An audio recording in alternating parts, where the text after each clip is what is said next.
আসসালামু আলাইকুম, সবাই কেমন আছেন? আশা করছি সবাই ভালো আছেন। আলহামদুলিল্লাহ আমিও ভালো আছি। আজকে একটা মজার রেসিপি বানাবো। গরম গরম ভাতের সাথে এই ভর্তাটা খেতে অনেক মজা, এবং এই সবজিটার নাম আমরা কম বেশি অনেকেই জানি, কাঁকরোল। এই কাঁকরোলগুলো বোনের হাজবেন্ড বাড়ি থেকে নিয়ে আসছে এবং আমাদেরকে দিয়েছে।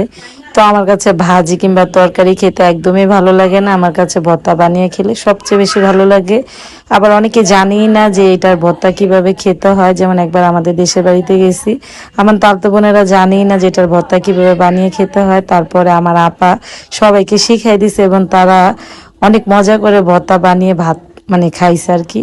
তো আমরাও খাইছি, কিন্তু আমরা ঢাকাতে এটা গোল গোল করে তেলে ভাজলেও খেতে ভালো লাগে, আবার ভর্তা বানালেও ভালো লাগে। তো আজকে আমি ভাবলাম যে এগুলা ভর্তা বানাবো। তো কিছুটা কিন্তু হলুদ হয়ে গেছে, কিন্তু এটা কিন্তু আর কি পাকে নাই, কিন্তু আর কিছুদিন গাছে থাকলে পাইকা যেত। আর যেহেতু গাছের টাটকা সবজি, এটা দিয়ে ভর্তা বানিয়ে খেলে অনেক বেশি ভালো লাগবে। কাঁকড়গুলো ছোট ছোট করে টুকরো করে কেটে চুলার মধ্যে সিদ্ধ বসিয়ে দিলাম একটু লবণ দিয়ে। তারপর এখন খুচুন দিয়ে দেখতেছিলাম যে সিদ্ধ হয়েছে কিনা, দেখলাম মোটামুটি সিদ্ধ হয়েছে।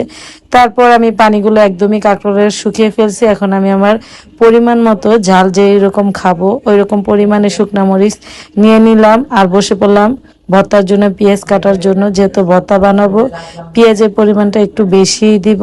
আর ভর্তার মধ্যে কিন্তু ধনেপাতা না দিলে একদমই ভালো লাগে না। এইদিকে চুলার মধ্যে একটু তেল দিয়ে শুকনো মরিচটা ভেজে ফেললাম, আর ধনেপাতা কুচি কুচি করে কাটলাম। এখন একটু লবণ দিয়ে পেঁয়াজ গুলো একটু ভালোভাবে ডলে নেব, শুকনো মরিচটা তারপরে দিয়ে এরকম ডলে নেব। আর পেঁয়াজটা একটু বেশি দিচ্ছি কেন, শুকনো মরিচের যে মাখাটা, এটা পেঁয়াজের সাথে মেখে ভাতের সাথে খেতে কিন্তু একটু বেশি ভালো লাগে।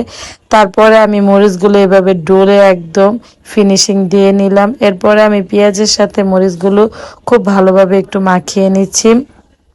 আর ধনেপাতাটা দিয়ে মাখাতে একদমই আমার মনে ছিল না, পরে যখন মনে পড়লো তখন ধনেপাতা দিয়ে একটু মাখিয়ে নিলাম, কারণ এই ডলাটা আমি ভাত দিয়ে খাবো। তারপরে আমি কাঁকরোলগুলো এখানে হাত দিয়ে মেখে নিচ্ছিলাম, যদি একটু গরম গরম ছিল। এখন একটু সরিষার তেল দিয়ে দিচ্ছি।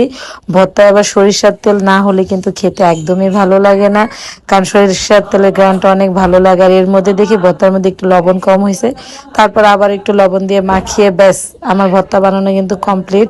সবাই খেয়ে ফেলছে, তারপরে সবার পরে আমি বসছি খেতে। নিয়ে নিলাম গরম গরম সাদা ভাত এবং ভাতের সাথে এক পিস লেবু আর ভর্তা। লেবুটা এখন চিপিয়ে ভর্তার উপরে দিয়ে এরপরে আমি এটা মজা করে এখন ভাতের সাথে খাবো। খেতে যে এত মজা, কাঁকরোলের বিচিগুলো যখন দাঁতে চাবানোর মধ্যে পড়তেছিল তখন আরো বেশি মজা লাগতেছিল। এরপরে নিয়ে নিলাম পেঁয়াজের যে ভর্তাটা রাখছিলাম ওটা, আর এইভাবে মজা করে ভর্তা দিয়ে মাখিয়ে আমি এক প্লেট ভাত আজকে খেয়ে ফেলছি। তো রেসিপিটি ফলো করে তোমরাও বাসায় বানিয়ে নিতে পারো। আল্লাহ হাফেজ।